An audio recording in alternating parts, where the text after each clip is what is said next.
The vast majority of people that go to college are receiving a scam for the money that they're borrowing. Vast majority. How many of you guys have to take classes that are a waste of time that you wish you wouldn't have to take? Every single hand. You're being scammed against your will to take classes that make you go further into debt. Let's get into it. Hey everyone, welcome back to the channel. My name is Jordan, and today I'm going to be doing a reaction video on Charlie Kirk, who is a political, he's in the political arena. I don't really know much about him. I know he's an author. He wrote a book called College is a Scam. And in this video, this reaction video, he's going to be debating a couple of college students on his beliefs as why college is a scam. And it's going to turn into a debate. And I'm expecting a lot of generalizations. I'm expecting it to just kind of not go well for the students. But anyways, we're going to go over it and we're going to get going right now. I'd like to disagree with you about college as a scam. Okay. Love it. Just because there's 50% of people who you say don't need college to get a job, why would it be a scam? There's a social impact about college, on America. College is, good. The majority of kids that go to college when they graduate have a lower view of America than when they entered. Do you think that's a troubling thing? I think just changing your opinion doesn't really matter too much. Do you think that college teaches responsibility and hard work? Sure. Okay, well, I find that hard to believe. Why is it that employers are more and more not wanting to hire college graduates and they actually want to hire people that didn't go to college? What employers? You can name them out, man. Walmart just got rid of their, even in their corporate level, so you don't need to go to college. Coke Industries, one of the largest employers in the country, from Georgia Pacific Railroad to Dow Chemical. They said we no longer want kids that have gone to college because they end up causing problems because they're super entitled and they have all this like left-wing nonsense that they've been filled with. Well, then you have engineers, doctors, lawyers, people that... Sure, we need that, but that's less than 20% of the people that go to college. Yeah, but college it'd be wrong to say college is a scam if 25% of people become great people. Lawyers, doctors, engineers. That's not what college currently is, though. Again, I'm happy to have you read the book. College is a Scam. I wrote it. I can have a more wordy thing, which is... Yeah, we knew we had a book. People that go to college are receiving a scam for the money that they're borrowing. Vast majority. Of course there's exceptions. You can make whatever you want with your life. I mean, you could... But, I mean, when you enter into an enterprise, yeah, but you need to know that people that go into college make more money at the end. How many of you guys have to take classes that are a waste of time that you wish you wouldn't have to take? Every single hand. You're being scammed against your will to take classes that make you go further into debt. Why can't you say, I don't want to take this class? Why as a customer you can't say... Can you do a differential equation? You what? Can you do a differential equation? Can you explain to me the anatomy of a human? Like someone off the top of my head. Do you know what psychology is? Yes, I do know what psychology is. Okay, can you explain it to me? Do you want me to explain psychology? Well, you can't explain it to the depths of a bachelor's degree or a PhD. Well, hold on a second. Time out. That's not true. No notes, no phone, and debated people with PhDs. Yeah, because you study this because it's your job. Hold on. I didn't go to college, man. That's the point. Is you could do whatever you want without a college degree. You can listen to podcasts, read books. You don't need to go... Gauss wasn't able to go to the University of Göttingen. That's literally the reason. I can't hear what you said. What'd you say? You know Gauss, right? Mathematician. Yes, vaguely, sure, okay. Vaguely? I don't know. Yes, vaguely, yeah. Oh, do you know who Bill Friedman is? Do you know who Herbert Marcuse is? You know who Thomas Sowell is? Do you use a phone? Do you know who Gouverneur Morris is? Well, that's because of Gauss. No, you don't. So I could do gotcha too. Like, so went to university is the reason that he was able to become so proficient in mathematics. So here's change the world. The majority of kids that go to college people are that get more depressed than when they enter. PhD degree. They're just debating. Much better in their field than someone who doesn't. Well, then, if that's the question, if that really is true, if college is this amazing accelerant, then why do so many people... I wouldn't say it is accelerant, but if you're looking at a field of science, right? They're just interrupting each other. Communication course, or have you not done that yet? You need a degree. All right. Let me make my point. If that's the case, why do half of these kids end up with anywhere between $50,000 to $100,000 in debt, and they end up getting a job that says, oh, sorry, you never needed the degree in the first place? Okay, so what I'm seeing right now is like, it's first of all, it's really funny. They're just like not listening to each other at all. So I'm like, yeah, I figured it was going to be like a debate, meaning that like there's going to be no listening. There's no respect in that sense, but it is what it is. Anyways, from my perspective, it seems that, or at least something that I think about with colleges and universities is that I mean, he's speaking in such generalizations, Charlie is, and that's fine. But I would try to argue, or at least look at it from each individual student's perspective, because I mean, I know students who, ended up pursuing a degree in humanities or the social sciences communication, psychology, you know, those type of majors. And because everyone always talks negatively about those type of majors. But I think no matter what major you pursue, I think so much of a college student's success is purely contingent on the student. Are these students, you know, is that student specifically, are they proactive? Are they being intentional? Do they have a great relationship with their advisors? Are they going to career fairs? Are they going to the career services to help, you know, build a strong resume and making connections with, you know, are the students emailing and making connections with companies, you know, in their field of interest? And so being an intentional student who is actively trying to forge their own career path, especially in a field that doesn't necessarily drive society forward, like humanities and the social sciences, I feel like that's something that I would look more into. I think that it's just, they're generalizing everything so much to the point that I think it's more individual to the college student itself. So that's just more of like my take on that. But we'll just keep it going because this is just turning into a comedy special. Why is that the case? Tell me. People on average, once going to college, make more money. Hold on, That's not true. That's not true. That's only if they graduate and it depends on the field of study. Do you know the average college graduate now is getting a job at $61,000 a year. The average plumber after 18 months, $68,000 a year. Well, the average welder, $72,000 a year. With peers, the plumber didn't go to college. The plumber went to trade or technical school. There's 11 million job openings that do not require a college degree in this country. Well, who engineered the stuff plumbers use? I'm sorry, what? Who engineered the stuff plumbers use? I'm sure someone here. I mean, it's like someone with a degree. It's like saying who designed college. the airplane for the pilot to fly. I mean, someone with a degree that went to college. Pilots go to college. I think you're misunderstanding what I'm saying. I'm not saying you get rid of all places of higher learning. The way it's currently comprised for you guys, the amount of debt you have to go into, the classes that you have to take. Don't get rid of places of higher learning, but then you go on to say college is a scam. 15 seconds. You're not debating in good faith because it is a scam. So let me ask you a question. Can you point to other things of American life the last 100 years that have been scams? For example, when they run an advertisement, they say, buy these pills because, you know, we're going to make you super muscular. And they don't have all the fine print that it might not work and you have to have a monthly subscription. We shut down that business for being a scam. That's a little different, though. That's a How is it different? Hold on a second. When you show up to college, did they tell you you have to take all these classes that you didn't sign up for? Did they it said that you're going to have to take all these different classes? Did they tell you that half of you guys would not ever use your degree when you go into your career? How many of you guys knew that? You guys knew that when you signed up? Well, college is what you make of it, right? You guys are willingly participating in the scam. Good for you. The point is this, is that most kids know deep down they're getting ripped off. The number one thing I hear from people across the country in corporate America, boy, college is a waste of time. Boy, I wish I never would have gone. Now I have $60,000 of debt, $70,000 in debt. I wanted to start a business, but now I don't have the credit to do it. Instead, we are wasting our most prized possession, our 18 to 22-year-olds, to go stick them at many universities when they shouldn't be here in the first place. And it is a failed project. It is making us poorer. And by the way, just look at the actual numbers over a period of time. Has it worked? Is homeownership now going up for young college graduates? How are we going to blame that on college, though? There's a lot of different reasons that people are not able to buy homes. It's the most equally applicable thing across the board for a generation. I wouldn't say so. And if you look at the average, how much debt do you have to go to school, by the way? None? Okay, wow. Are you on scholarship or? Yeah. Okay, so who's paying for your college then? Probably the federal government. Okay, so I'm paying for your college, is what you're saying. My taxes are paying for your college. So wait, you're on grant or what? I'm not going to discuss my college finances. Well, no, this is really important. This is why you're so defensive of college. Yeah. This is why you're so forceful. Because you don't have to walk around the rest of your life with $100,000 student loan debt. I know plenty of people that have part-time jobs and go to college. This explains you perfectly. I, the taxpayer, when I write my check to the IRS, I'm subsidizing your ability to go to college. Okay. When I write my check to the IRS, I also give money for people to go to college. You should have skin in the game. You should, and you don't right now. You are doing a freeloading thing. Of course you should be defensive of college. I pay taxes. I pay federal taxes. I pay state taxes. I'm sure I pay a little bit more than you, but that's a separate issue. But the point is this, do you think you pay anywhere close to the tuition value you get at the school? Probably not. Yeah, probably I do. It's like $5,000 a semester. It's a lot of money, but you get a lot out of that. Wait, hold on. How much is it to go to school here? It's around $5,000. So in-state? In-state, yeah. Okay, did that include room and board and tuition? No.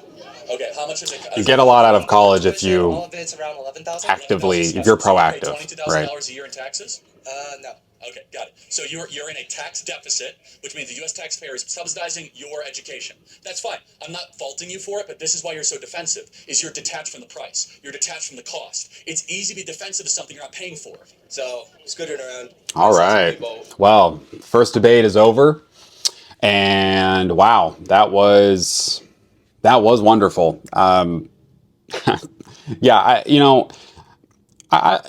my thing with Charlie, it's more of just like verbiage, because like, I mean, objectively, can you say that college is a scam? I mean, from a general standpoint, I mean, it might be true, but I think of it more as college is just a risk where there's really no guarantee. When you go to college, there isn't really a guarantee that you're going to have an amazing experience. There's no guarantee that you are going to get a job when you graduate. There's no guarantee that you are going to graduate. I mean, all that stuff is contingent on you, and there will be a price at the end. There will be some level of a cost, and it comes back to the idea that anything that you do in life comes at a cost. Anything. So I would look at college more as a risk, and that if you are choosing to go to college, it's very important to be intentional, to be proactive, be engaging, and like actually connect with your colleagues and your faculty and advisors, and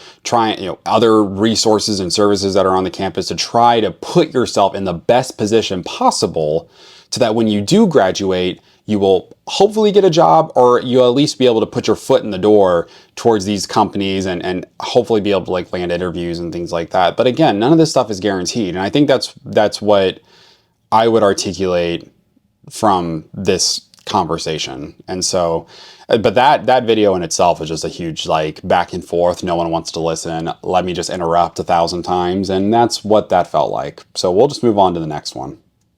With the shirt that says college is a scam. It's quite the statement. And could you elaborate a little bit more on that? Do you believe college is a scam? Yeah, half this audience, if you guys get a job, will end up getting a job that doesn't require a college degree. Okay. Then, so they get a job that requires a college degree. So, yeah, so any business that has a 50% rate of a customer being scammed will be shut down by the federal government for disenfranchising their customers. You went to Chili's, like, hey, 50% chance that our fries are going to give you food poisoning. So if you look at college more than just getting a job, more as educating the population, would you say that's a scam? It depends on what you think college is and what it's become. Secondly, 41% of people that enter college don't graduate. The dropout rate's insanely high. I think that's actually an accurate number. What exactly is being taught here? Could be wrong, though. I mean, are you learning about the beauty of Western civilization and reading the Federalist Papers of Hamilton and Madison and Jay? And do you get a positive view of America, or do you spend time on postmodernism of Michel Foucault and Jacques Derrida and Gene Stefanik and Derek Bell? I'd say more networking. Oh, networking. Yeah. Okay, so... Wait, before we go dive deep into it, what's your definition of a scam? Where a serious proportion of your customers are not given the value proposition that they pay for. Education, right. Which they're not getting. Yeah. You're saying, so therefore... Well, that's the question. You come here to get educated, you guys have come from the wrong thing. This is just a glorified credentialing exercise. Yeah, and that's what you're paying for, but therefore it's not okay, so I do want to say one thing about this real quick, is that try to say this in a nice way. The education system, and this is something I'm actually probably going to agree with Charlie on, is that the education system in itself needs a massive upgrade, meaning that we need to take a look and understand that, like, clearly technology upgrades all the time, but we are not really upgrading ourselves in the sense that we don't really know how to learn. And that's sort of the issue here. Charlie brought up all these amazing individuals that from Western civilization and all these different names, Hamilton and many others. And he's bringing up a point that, like, and it was kind of illustrated in the last, I guess, conversation, debate between the other student as well. But it's like differential equation and the anatomy of a human, stuff like that. It's the idea that, like, learning is just memory. And so, like, if you know how to improve your memory, you actually know how to learn, I guess. And so that is something that I think the education system is struggling with, to teach people actually methods and systems put in place to actually teach people how to learn. Because let me ask you, when was the last time you ever took a class called How to Learn? You know, I mean, I don't know if you, I mean, adults don't know how to learn. You know, you can read a small little text in a textbook, and after you're done reading, you immediately have to go back and reread something or reread a sentence you just read because you couldn't remember or comprehend what you originally read in the first place. And so there's clearly a disconnect with how we can get the most potential out of each student, and that's kind of unlocking the potential in our brain and actually improving our memory and reading comprehension. Like those type of things are really like flawed for us in a way that we don't really understand how to. We just don't know how to learn, and that's something that we should have been taught when we were like in elementary school. And I'm sort of seeing that trend continue because college is set up now for students to just get the credential they need so they can graduate and move on. Like that's what it's turning into, rather than teaching students the possibility of new learnings. And new learnings, I think, has so much more long-term value than education itself. New learnings is literally teaching a person how to unlock the potential of their brain and actually teaching the methods that are necessary to memorize information so so students can become successful learners rather than like just going to this institution to get a piece of paper that says, hey, I'm qualified to work here. Which I don't know if Charlie is right about jobs needing a college degree. I'm sure that's like that specifically depends on which job you're applying for and all that stuff. But yeah, I just find that to be interesting. So onward. So it's not education. You're just paying for a piece of paper so you can get a job. And education. I mean, is it education? So it is education. Sorry. Education. What does that mean to you? Resources, learning how to work, learning how to move around a professional workforce. You need to go to college to learn that? Yes, I'd say I so. think That's not true. You're being scammed, That's man. not true. Take it from someone who didn't go to college. You don't need any of that stuff. Yeah. A college job, like a part-time job on college, might teach you those things, but to go to become a doctor. How many engineers are in here? Yeah. Okay. So how many people that are studying social or liberal sciences? Social sciences. Yeah, fair amount. Okay. It's personal choice. Therefore, the vast majority of kids that go to college are social sciences, psychology, communications. Mm-hmm. About only 18 to 20% are studying engineering. And you say they shouldn't go to college. don't know if that's true, but it depends on what sounds you're right. studying, why you're there. But you don't.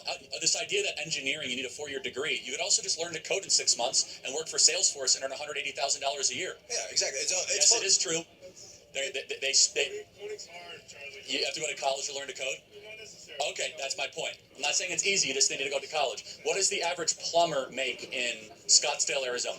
$115,000 a year. What does the average HVAC technician make in Henderson, Nevada? $75,000 a year. But those don't require college degrees. There are 11 million job openings in this country right now that don't require college degrees. We are oversupplying college. But yeah, you're here taking advantage of college and college students. Am I taking advantage? Is that what I'm doing? You're taking advantage of the space, of taking advantage of the students, not in a way of like intellectually taking advantage. It's like going to a place to tell people you're being scammed. If you call that taking advantage, then so be it. Yeah, no, but then you're here and then you're saying college is a scam. It is. Half of you guys will end up getting a job where your entire college debt burden means nothing. You will get a job that does not require a college degree at all. Your 4 years wasted. You shouldn't have come here in the first place. Half. Oh, well, I disagree with you, and all right, well, that's fair. I hope it's worth it. Have a wonderful day. All right, thank you. I'd like to disagree. all right. Okay. Well, thank you all so much for watching this video. I mean, my major thoughts on this, just looking at it from a higher ed lens, or at least somebody who has worked with college students, is that I think that statement, that's a very bold statement to make, that college is a scam from a general standpoint. And again, generally speaking, and maybe for a higher percentage of students, maybe they agree that their college experience was a scam. And if I look at my experience personally, I could argue and say that my college experience was a scam. I ended up getting a bachelor's of science in communication, and I gained some wisdom from my program, but ultimately it didn't really I didn't get a job out of college. I had to apply to random places and didn't even know what to apply for. But I would also say that because I wasn't really a proactive student, I don't think I did a good enough job working with my advisors, putting myself in a position to get a job out of college. I don't think I did a good enough job doing that. Therefore, I kind of hold myself accountable during my experience. And so, looking back and reflecting on my own experience, I would probably say that I graduated with $27,000 worth of student loan debt. And it took me a few months to get a job when I graduated. So looking at it just purely from a financial and a career or a job perspective, yeah, I'd probably say my experience probably was a scam. At the same time, I would also argue, because they didn't really talk about, there's the other side of college too, though, where, I was involved in leadership roles in my fraternity and fraternity life. And therefore I could argue, and I had a job called operations manager, which meant that I was sort of in charge of an entire union during the evening shifts. And so that experience, I could also argue that my college experience was of course worth it, because I met some of my most amazing friends in college. And so there's the social side of it versus like the very logical, like academic, career, financial. Like that's one side of the argument. Then there's the other side of like, well, I mean, because if you told someone that like their college experience was a scam, but yet they met their wife or their husband, was it really a scam for them? I mean, like maybe that $100,000 worth of debt is worth it for love. I mean, and that's a silly argument, but like some people might feel that way. So I don't know. I think it's so dependent on each individual student based on their finances, how much they're going to owe. Are they going to be, deep in the world of student loan debt? Or did they get a scholarship and did they get lucky? And so those are the things that I think about when it comes to the college experience. But ultimately, I look at college and universities like a risk, and that it's so important to be strategic and intentional and create a plan before you enter college and create a plan when you are in college, and have the understanding and the resources you need to know in order to put yourself in the best position possible to get a job when you graduate from college. So that's really my take on it. There's definitely some aspects to it when it comes to learning. And like I kind of shared some thoughts on the learning experience and how the education system has failed when it comes to not teaching students like how to learn. There needs to be more memory training, because if there's more memory training, it I think will ultimately increase retention rates, and I think it will allow for students to thrive in college, in my opinion. But there are some other thoughts about that as well. However, those are just my initial reactions. Charlie, I mean, it was definitely a debate. So like, of course, there's a lot of generalizations and some gotcha or some personal jabs, I guess, at these students and vice versa towards him. Thank you all so much for watching. If you like this content, please comment down below. I'll definitely do some more reactions, maybe not to Charlie Kirk, but maybe other higher ed professionals have some opinions on this topic or other topics related to higher ed, and I'm happy to do reviews on that. So if you have suggestions or anything like that, comment down below. I would love to hear from you and share your thoughts. Is this something that you agree with? I mean, do you think college is a scam? And try to look at it though from your own perspective. If you did go to college or if you didn't, that's important as well. But ultimately, I think college is a risk. There's always no guarantee if you go to college, but if you want to join this channel, if you want to join our community here at On the Brink, my goal is to kind of help you navigate the college experience, and so you don't feel like you're regretting the choice, and that I'll try to help you learn different techniques on how to improve your memory, how to improve reading, so you can actually read textbooks and actually understand and comprehend what you're reading. And so that's what this channel is going to be all about. It's just to help you navigate your college journey. And so if you are interested in that, feel free to hit the like, comment, subscribe as always. I'm forever grateful for that. And have a great day, everyone. Peace.